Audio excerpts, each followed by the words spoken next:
Hey, it's Stephen Briggs. You guys, come on. It's me. Hey. Yay. He does the best stretch in all of Las Vegas. Show me your stretch. I do. Yeah.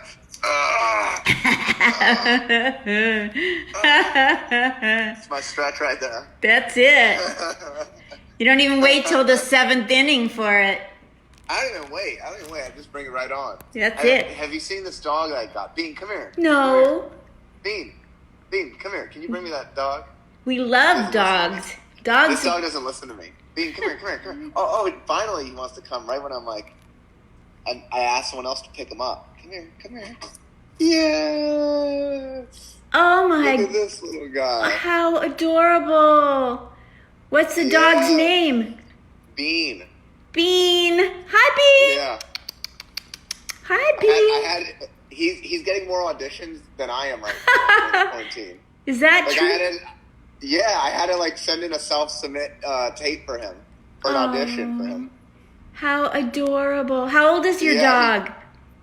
Well, we're unsure because he's a stray. So I adopted him, and they looked at his teeth though. They think he's like 3 or 4. Oh, he's so cute. Yeah, but he looks like a baby, everyone says. Oh, he does. He's only 6 pounds. Oh, he's like a teddy bear that 6 came. 6 pounds of fluff. Yeah. He looks like a teddy bear that came to life. Yes. Oh my gosh. Cute. He's probably going to be a babe magnet. Oh, before everyone was all scared to come up and pet my dog. Before, everyone used to be like, "Oh my gosh," and like come up and pet him and be like, "Oh wow." And now people are scared. They're like, they keep their distance from him. So I'm like, you back up. He's a killer. He's a stone cold. I know he has a baby face, but he's a killer. You better watch out. Rawr, rawr, rawr. Make him beg. Can you make him beg like this? Like do the Wendy Williams. How you doing? I can make him do a few different tricks. I can have him do bang bang. Have you seen that trick where you go bang bang and the dog plays dead? He does that? Do that one. Yeah, I have him do a round and he'll get on his feet and walk in a circle. What? Yeah, I have him go. Tell him to go down. He goes down. I tell him to roll over and start rolling over. Like, it's pretty cute. Oh. Yeah. Is there any way you can turn up your volume just a little bit? It sounds. Oh, yeah. Do you hear me now? That's so much better. Thank you. Okay. Yeah. There we go. Awesome. Perfect. So where does somebody like Stephen Briggs come from? Where do funny people like you come from? I'm kind of a nomad. I've lived all over. Me too. You know? Yeah. Where? Kind of a vagabond of sorts. Cool. Do you want to say anything about that, or is that about it? Yeah. I've lived in like New York. I've lived in Texas. I've lived in San Diego, Los Angeles. I lived in Bali for a little bit. What? Yeah. What's that like? It was nice. I was living with a fire dancing tribe. With a who? A fire dancing tribe. Were you fire dancing? I was fire dancing. Wow. Yes. I know. Is that kind of like is that like Cirque du Soleil? Kind of, but kind of not. I mean, when I was there, I had no chest hair because I singed it all off with the fire. So what I have now is regrowth right there. So, what brought you to Vegas? What brought me to Vegas? Yeah, I know what brought me here, but what brought you here? A lot of things bring me to Vegas. Mostly stuff I can't talk about because of, the court. That's funny. So I recently had to change my look because I didn't want them to catch on to me. That's good. I found out I had a beard, so I had to shave that off. I was like, and now I just have like this little mustache. That's why I went with the name Smith, because it's too hard for them to figure out which one I am. They'll never find you like that, My middle name is Susan, and do you remember Susan Smith, the lady that ran her 3 kids into the ocean and killed them? What? Oh my word! No, I don't know her. Good. You millennials are so lucky. You don't know the crap we know. No, I mean, I try to stay off of the news and all that stuff. Yeah, It's too disheartening. isn't it? Oh my I gosh. think so. If I hear I one just- more crazy ad about in these hard times, I'm so sick of being reminded we're in hard times. Oh yeah, oh yeah. I have a balcony here, so what I've been doing, once or twice a week, what we'll do is we'll set up a bunch of water balloons in a bucket down, and I have a balcony. I've been And then I'll watching. come out. Oh, you have? Yep. So, and then I'll throw water balloons down at people walking by, and then they grab them from the buckets and they throw them up at me right now. We've been having water balloon fights. That's incredible fun. Oh my gosh. Are you a prankster? I don't know, because I feel like pranksters, like, now it's like become so crazy. It's like like it's like next level. I don't even know if I can call myself that, because like people do pranks that are like, I'm like, dang, that's a prank? That's just mean, but you know. I'm like, oh my God. Do you know how many people have tuned in to see you? Quite a few people. Oh, nice. Yeah. I love you all. Yes. Yeah, just let me fix this. I don't know. I think I'm getting Parkinson's. I'm shaking the camera. Oh my lordy. That's a hot picture. Thank you very much. That would make a really good business card. Or, you know. Yeah? For like a sleazy businessman? Yeah, for like, I would go to see you do comedy because I would expect it to be really funny based with those sunglasses. Yep. Oh my gosh.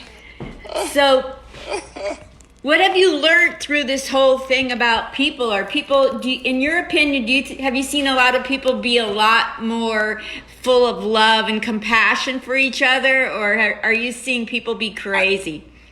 I think people are crazy, but so that's why I try to do a little something just to kind of like break away from that monotony. So that's why like we were throwing toilet paper out to the people from the balcony. You know, we're throwing all kinds of stuff. We were throwing out like little like emergency packets and stuff like that for immune systems and stuff on the balcony. We're like, keep your immunity up, suckers. So. I've been watching your videos. I couldn't wait to get you on. Couldn't wait. Oh, thank you so much. I appreciate you having me on. How many years have you done comedy? My people want to know. Well, they're probably 10 years. How many? 10 years stand up for 10 years. Whoa. Yeah. So I started on stage 6 years ago. So nice. I haven't Very been cool. on stage that long. Yeah. Oh, well, I mean, that's still a good amount of time, though. Yeah. Yeah. So what was your first experience what were you thinking to start doing comedy? How did your family feel? What were you thinking? I accidentally started doing stand-up. I didn't even mean to start doing it. My mom's friend invited me to a comedy show because my mom used to dress me up as like a little sailor and have me retell stories about her to her friends in the living room. So I come out like boop, boop, boop, boop, boop, boop. And then one of her friends invited me to a comedy show when I got older, and he signed me up without me knowing. And they're like, next up, Stephen Briggs. I'm like, oh wow, there must be another Stephen Briggs in here. This old man behind me is like, go on up there, young blood. And then so I just weaseled my way up there and then just like told some stories, and then a guy came up to me after and was like, hey man, I want to book you on my show. And I was like, all right, cool. So then I did a show the next day, and I was like, oh, I guess I'll do this until I figure out what I'm going to do with my life. And then I just never figured out what I was going to do with my life. That's a good Adam Sandler. What is? You just did did you know you... I didn't know that was Adam Sandler. I know Adam Sandler kind of is like, oh yeah, shampoo, oh, conditioner. Like that, right? I think he does something like that. That's good. Oh, yeah. All right. Can you do a bunch of voices and impressions? I could do maybe Cat Williams, like, okay, player, that is it, pimpin', let's go. I think that's Cat Williams right there. I think, let me see. What else can I do? Oh, how you doing there, paper boy? So sexy. I think that's Herbert the Pervert from Family Guy. I've been doing Joe Exotic lately. Who? Joe Exotic from the Tiger King. You know him? No. Tiger King here right now, ready to show you some tigers right now. That's Joe Exotic from the Tiger King. Wow. So what's the longest number of minutes you've done on stage? Because bookers get on here. Yeah, I think the longest amount of time I've done on stage is 2 hours. What the heck? Yeah, it's somewhere around there. Somewhere around 2 hours. Wow. Man. Yeah, but... I did comedy at a nursing home. I was doing Carol Burnett impressions and Lucille Ball. Oh, nice. People were falling asleep. Oh my gosh, one lady... Really? Nothing They're to do... falling asleep. They're like, but probably because they watch Carol Burnett when they're going to bed. They're like, oh, so it just kind of like tricked their mind into like, oh, it's nighttime. It's time to go to bed. So funny. So Because funny. I'll watch some stuff when I go to bed sometimes. Do you? What do you watch? Yeah, porn. What's your favorite Pornhub category? I'm kidding. I don't watch porn. I stopped watching time ago. Especially now that they're trying to entice you back in because now they have premium accounts for free. Oh my Did lord! you hear this? Did you hear porn? The porn sites are giving away premium accounts because people are locked up in their places. So they're like, what are you going to do? You can't go outside. The computer's right over there. I try to stay away. I'm like, uh-uh. Oh my gosh! It's too much. It's too much. They should have like a porn open mic where they all have to. They would have to drop the time limits from 5 minutes to two seconds for the guys. It's like, okay, give us your best 2-second performance. She says, is this live? Ching Lee says, is this live? And if so, it's dope. Yes, this is Facebook Live via Zoom. Yeah, we're live. We're live. We're live. We're making it happen, you know? Yeah. I heard your voice a lot better when you leaned forward.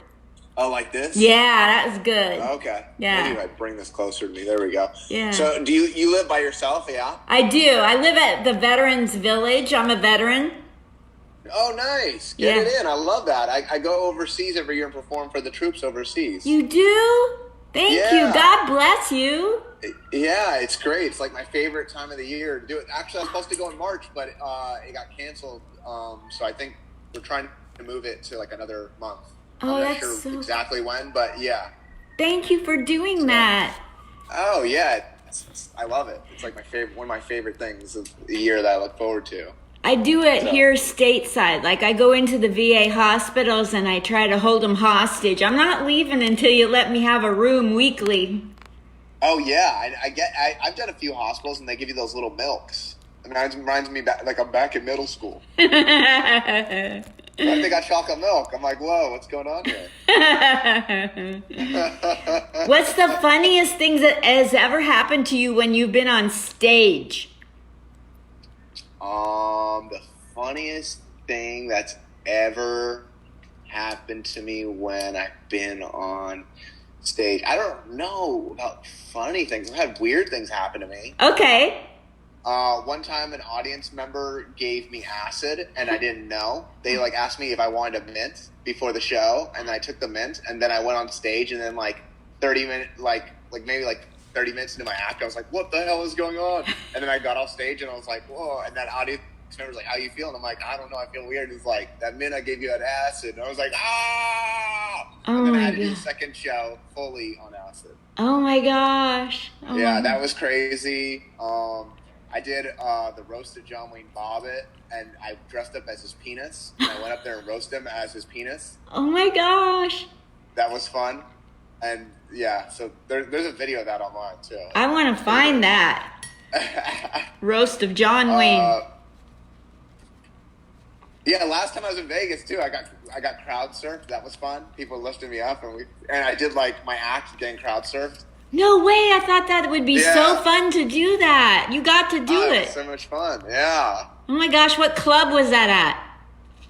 That was actually at Manny Manfred's show Oh over wow. in that what's that area called? It's like outside of Vegas a little bit. Boulder City. Boulder City. Cool. Yeah, he has a show out there, and it's like just like a wild like group of people. So they're down for anything. So they just like. Yeah, it just turned into me like roasting them for the first 20 minutes, and then they all stood up, and then I kind of just leaped into them, and then they started crowd surfing me, and I told them jokes like that. It was fun. Oh my gosh. That's Yeah. so cool. Who's your favorite person to have done comedy with and why? Well, I you don't really do comedy with people, right? Not in stand-up wise. But like, a host, feature, headliner, when you've gone and done road shows or been on a show. Yeah. That's what I meant. Someone that I was really impressed with that I didn't know before, and then I saw them perform, and I was like, oh my gosh, wow, was John Morgan, the Raging Cajun John Morgan. Wow. See, you might not know who that is. I don't. Is he a wrestler? No, he's not a wrestler. He just lives in New Orleans. So he's like, he's John Morgan. Really, really, really funny guy that I don't know if a lot of people know who he is, but I'll look him up. Really, really talented. Really, really talented. And I was very impressed. He got like we did 5 shows together, and he got like a standing ovation every night. What? Yeah. I have to look him up. And then in between shows, he ran in the kitchen, and he's a cook too, and he made food for the whole staff in between shows. That's incredible. Yeah, he cooked like dessert for the whole staff. Oh my gosh. That's kind of like what Harry Basil does over at the Laugh Factory. He cooks for people in the green room. He cooks in the green room? There's a cooking? Yeah, he has I didn't even know there's there's heat. You could cook in the green room? Well, he has like an electric, kind of like a big tray that's electric, and it keeps the food warm. Oh, yeah, hot plate. Hot plate. That's it. Oh, yeah, I used to have hot plate back in the day. Yeah. Nice. What does he cook back there? I went there one time, and it was like a smorgasbord of all kind. Nobody brought anything. He cooked it all and brought it and kept it warm, like meatballs and spaghetti and salads and He bread. made that all there? Well, What? I think he might have prepared it and kept it warm. There was trays, and the whole time everybody was back there, he was serving everybody and cleaning. Yeah. It was like crazy, humbling. Wow. Yeah. I feel you on that. Yeah. That'd be maybe he brought some of that, because that seems like a lot to cook on a hot plate. Yeah, I think it was prepared and then kept warm on the hot plate. Kept warm on the hot plate. Yeah, that's the move to do right there, Leave it to me. Yeah. I went up and said, "Where's the coffee?" I have to stay awake. Why not, right? Yeah, I feel you. I'm drinking coffee right now. Yeah, I'm drinking. Here, let's drink to that. There we go. Cheers. Hey. Yeah, so I like doing comedy for veterans. That's what I've loved doing is keeping them. Perform at the VFWs? I haven't. I don't do so when I walk in and they're so full of red tape and they're loaded to the. But if well, the drinks are cheap there. That's why. Yeah. But I'll go in and I'll say, "Who's the commander?" And then it's like, that's not a difficult question. Who's the commander? I want to do It's almost like you almost in these mail places. It's almost like you need to have a guy in charge to go get you a gig with you. Because they're like, That's how I feel. Wow. I mean, I'm not in your shoes, so I don't know. But I believe you totally. I mean, I bet it is hard to, especially like in, like a place where a VFW is like a bunch of machismo men, right? Yeah. And then when I start talking about my military experience, I was in the Army, and when I start talking... Oh, yeah. How long do you serve for? 3 years. Okay. Yeah. Nice. And thank you. And so when I start talking about my experience, they're like, yeah, we don't really want to hear you talk about your experience, whatever. And so I've had some really, have you ever gone and done comedy for the veteran stand downs that are all around the country. Because there's like Veteran stand downs. What is that? every large community, let's say Las Vegas. I'm from Portland. I've done veteran stand downs in 4 different cities. And that's like where 1,000 veterans that live in a metropolis will come in for free services and goods, like haircut. Oh, wow. And there's like 1,000 veterans there, and during their lunch, you get to tell them comedy. Is it outdoors? Yeah, usually. Okay. Sometimes, And depending what on do the... they do? They put a little stage together? or Yeah. what? Oh, wow. That sounds amazing. I can send you a link to all the veteran stand-downs if you want that. Oh, yeah, absolutely. Because I love it. I can't do all the veteran comedy, you know. Yeah, no, I feel you.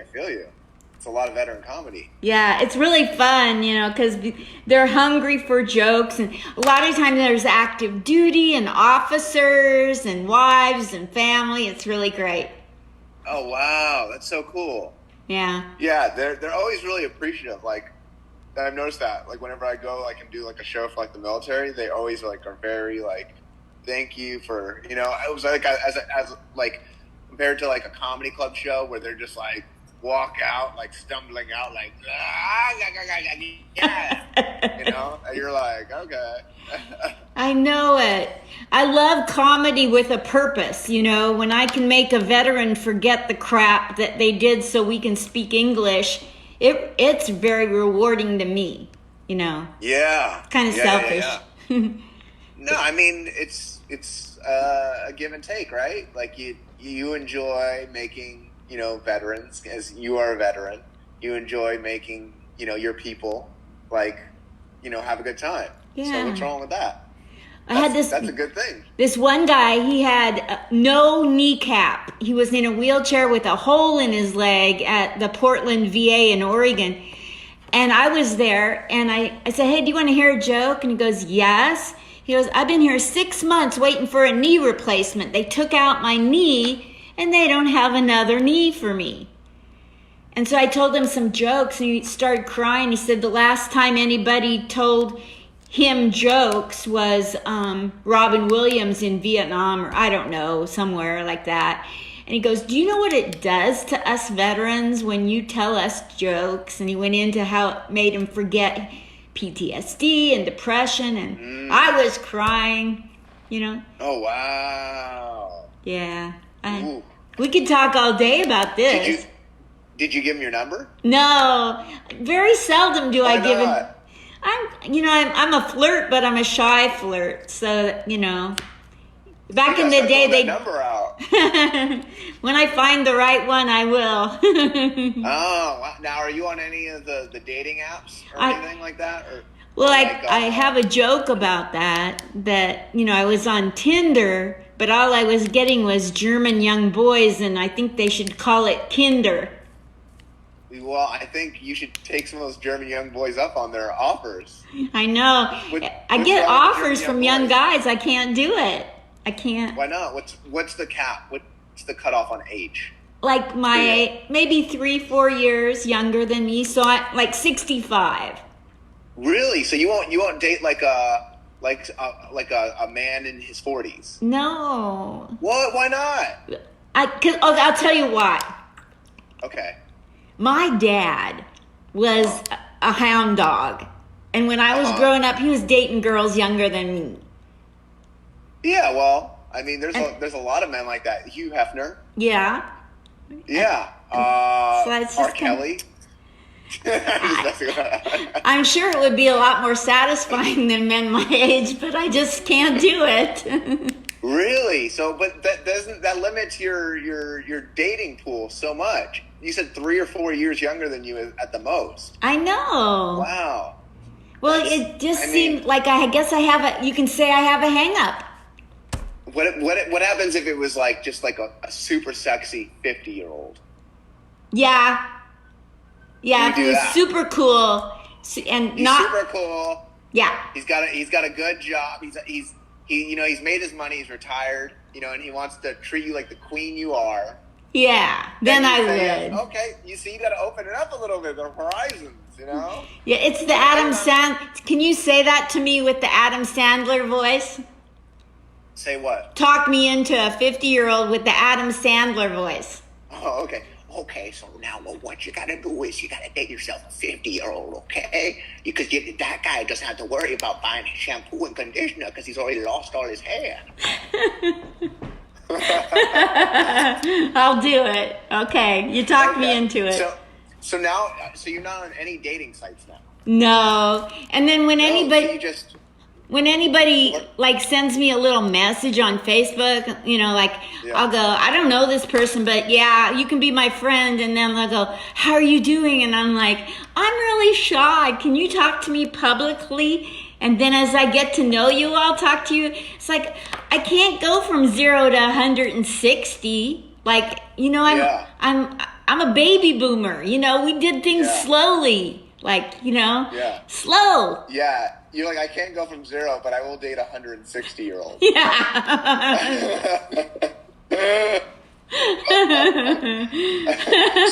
so it must be really hard then to meet guys, right? It is.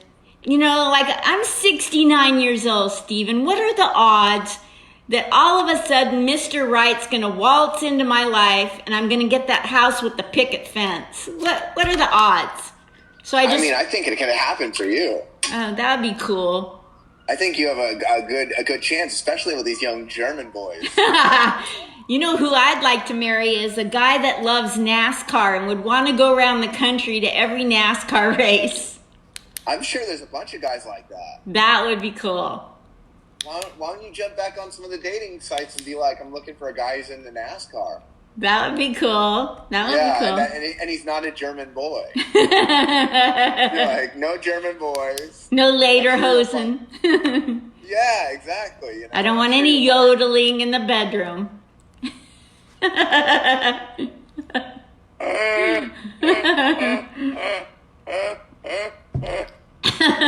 so good. Wow, so when was the last time you were seriously dating someone?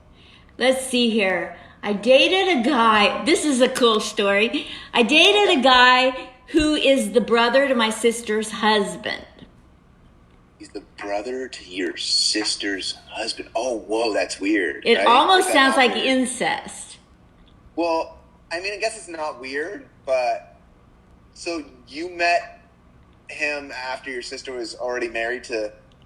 Whoa, and then it almost happened? You almost dated him? We dated and we lived together. Oh, you did date. Oh, wow. And he kept threatening, like, don't ever leave me or I'll kill myself, you know? A lot of guys I hear do that to women. I know. What's They're up? like, don't do that. I don't know. It's like pulling a trump card on them or something like that. It's like, well, I don't want to feel guilty if I leave you. But it's like, come on, don't hold the woman hostage. Everything was fine with our relationship. I put up with all the manipulation like that. But one day, see, I'm from Oregon, and one day he went and beat up a rhododendron bush. And that was the... He beat up a bush? Yeah, like there's a sacred bush in Oregon called a rhododendron bush. And, you know, that... You can't beat one of those up and have me stay. Wait, why did he get in a fight with the bush in the first place? Cuckoo for Cocoa Puffs. How did you hear about this? Did the bush tell you? Yeah, bushes speak to me. How did you find out? Bushes and slot machines speak to me. Yeah, you know, in the biblical sense, you know, the burning bush was speaking. He was outside and he was angry at something. I was like, what are you doing? And he was literally... So he started beating up a bush. Yeah.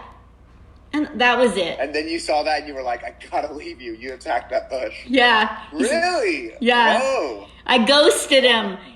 He went to go work out at the gym. And when he went to work out at the gym, I took my luggage and I left. And then I texted him and said, I'm leaving. And you know what I did? I hit my location and sent him my location. Never run away from a guy or a girl and send him your location. Why'd you do that? Why'd you send him your location? Hit the wrong button. Oh my word. Wow. So he showed up. I'm guessing he showed up. Yeah. You know, he's always going to be in my life. What was I thinking? So he showed up, and what happened when he showed up? He's like, what are you doing? And I'm like, I don't want to talk to you. I ran away from you. Yeah, but you sent me your location. I'm like, oh Yeah, yeah. that's mixed signals. That's mixed signals right there. And then when you told him you don't want to talk to him, did he just beat up another bush? I don't know. I can't go back and look. It's too heartbreaking. I care more about the rhododendron than him. Wow, how long ago was this? Like 3 years ago. My brother-in-law still doesn't bring it up. Whoa. So now, like, you can't even have dinner with the family. I can't be can't. there. We talk about everything but the brother-in-law. Oh, so the brother's not invited. Yeah, like if there's a family gathering, everybody sits around and decides who's coming and who's not. So. Oh wow! They flip a coin, or you always get picked? No, half and half. I'm good. I'm. Let them have. Wow. Wow, that's wild. That's like my mom when she throws events. She has to invite me or one of my other two brothers. She doesn't invite all three. But it's not because we don't like each other. It's because she can't handle all three of us at once. Yes. Yes. So she's like, only one's coming, and she'll just spin a little wheel. Whoever's name it lands on, she's like, that's who's getting invited. That's smart. Yeah. Yeah. I know that there's 3 of us in our family. My dad couldn't handle 2 of us together, let alone all 3 of us. Oh wow. Yeah. Wow. So you have 2 siblings. Are they both sisters? I have a sister 3 years older, and I have there's another person like me, my twin brother. Whoa. My twin. Whoa. And so your twin brother is married or no? He was for 3 months. Whoa. Yeah. He got divorced. He was also in prison. Whoa. I say that like I'm bragging. No, yeah, that's why I said nice, because I was like, I think she's bragging. I'm like, well, good, yeah. He robbed a hippie in the 60s, and he thought the hippie wouldn't turn him in, but he was wrong. What did he rob the hippie of? I don't know. Probably drugs. Patchouli? Yeah. What are those beads called? Yeah. He stole his sandals. Puka show. Beard oil from him. So tell me about your siblings. I have 2 brothers. I have a younger brother and an older brother. Both have been to jail multiple times. You're bragging. Yeah. Not from stealing from hippies though. What'd they go to jail for? All kinds of stuff. You name it. Yeah, they've done it. They're some wild boys. My dad was hooked with the mob in Portland, Oregon.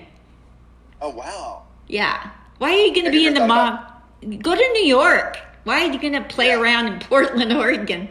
In Portland, Oregon, that's a weird place to be a mobster. Yeah. In the furniture industry. Oh wow. Well, that sounds very mob-like. Sounds like LinkedIn. Some kind of fronts. Yeah. Now, would you ever date somebody that was in the mob? Not if I knew it. But the problem is I don't know that like if they said they were like a construction engineer for sound equipment, how am I going to know that's code for the mob? Yeah, exactly. Own a pizzeria, code for the mob. I'm in the laundry business. I didn't know it was money. Exactly, yeah. So if you were dating somebody, and let's say you're dating somebody, you fall in love with them, then you find out they're in the mob. Yeah. Do you break up with them, or do you stay with them? You break up with them if they lied. If they flat out lied, it's a deal killer. Now. So then you break up with them, you run away from them because they're in the mob, but then you accidentally send them your location. Yes, absolutely. You have to send the location. Gosh, what a crazy thing to do. You are so fun to talk to. Oh, thank you. I appreciate it. Do you have any kind of jokes you want to throw at people so they get a sense of you other than this? Or are you good? Or what are you working on for when the apocalypse is over? I've been working on writing a pilot and writing a feature film. And then I've just been making a bunch of sketches, like regular, like that's just the regular due. And but yeah, so trying to finish up another pilot that I'm getting ready to pitch. And then I just finished editing on another series that we made that we're pitching. So yeah, just getting a bunch of stuff together just to pitch and stuff like that. And then yeah, Super. since there's no stand up really to do, Now, have you had any of the things you've written picked up and utilized in the, you know what I'm talking about? Yeah. I've had like things like, I've never had like a show bought, but I've had like really good pitch meetings, and I've had stuff like that was like, oh, potentially it was going to get made, and then, budget or something like that. So, but I've like written for different like kind of projects and stuff like that. So some good experience, and like I'm getting in and able to pitch stuff and getting meetings. So that's like, okay, well, if I'm out there and, you're getting on the mound, you're getting to throw the ball, I want to be able to throw the ball as many times as I can. So I just keep on writing projects. If you could have your dream job, what would it be? Dream kind of job, or dream job exactly, if you want to say it? Yeah. I just want to cut down on how many bosses I have. That's all. I just want to cut down on how many bosses I feel like I have like 80 bosses. Right now? Yeah, I mean, every time you work at a new comedy club, like a different comedy club every weekend, it's like a different boss, Yes. It's like a different boss here, a different boss there, It's like so many bosses. Oh. Yeah. So eventually I'm trying to get to the point where I'm just like, being able to like choose more of what I want to do, instead of like kind of like, okay, I got to take whatever this is. Okay, cool. I'll take that. Let's go. Take this, take that, more of like, getting like able to like, okay, I want to work on this project, and I just want to work on this for 6 months, and then I'll just go do this, That's cool. So that's why hopefully I'll sell a show soon. That's what? That's why hopefully I'll sell a show soon. Yes. I'm rooting for you. Thank you. I appreciate it. You're so funny and so nice. I'm rooting for you to find a man that's exactly what you want, just 3 years younger than you. Thank you. Yes. I appreciate that. If you find any men around my age, send them my way. I will. I'll send them your way. And so people that look at this now, that have been looking at it and go on to look at it, where can they find you and support you and Venmo you and help you through a hard time? Or just look at your videos? I'm really easy. I'm all the same thing on each platform. On Instagram, it's at Stephen Briggs Comedy, which is StevenBriggsComedy. And then on YouTube, it's youtube.com/Stephen Briggs Comedy. And Venmo, Stephen Briggs Comedy. Same thing. It's all the same. Super. You're fabulous. Yeah. Thank you so much. You're fabulous. Thank you. Bye. Bye. Bye. Love ya.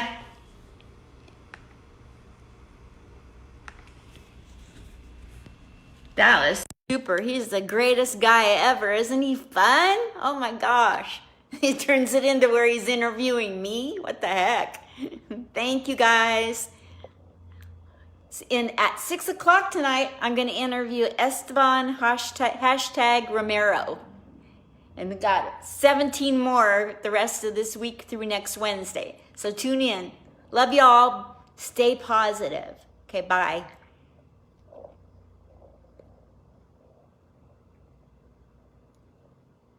I see you, Steven.